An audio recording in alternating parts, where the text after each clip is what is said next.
Bengal safe Murshidabad জেলায় ফার্নিচারের জগতে এক পরিচিত ও প্রতিষ্ঠিত নাম। বেঙ্গল সেফ 57 বিবি সেন রোড, বহরমপুর, মুর্শিদাবাদ।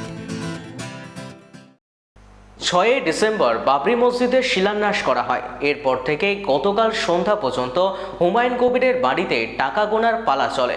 সিসিটিভি ক্যামেরার মধ্য দিয়ে আলেম উলেমাগণদের উপস্থিতিতে এই কাজ সম্পন্ন করা হয়। টাকা গোনা শেষ করা হলে জানতে পারা যায় 11টি ট্রাঙ্কে ভরা রয়েছে টাকার পাহাড়। তাছাড়া কিউআর কোডের মধ্য দিয়ে জমা রয়েছে 93 কোটি টাকা। টাকাগুলো পশ্চিমবঙ্গ ইসলামিক ফাউন্ডেশন অফ ইন্ডিয়ার ফাউন্ডেশনে রাখা হবে বলে জানা গিয়েছে।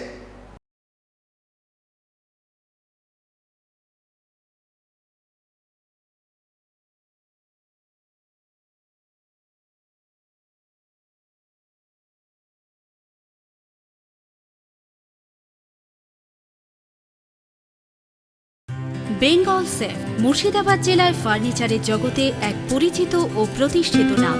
বেঙ্গল সেফ 57 বিবি সেন রোড, বহরমপুর, মুর্শিদাবাদ।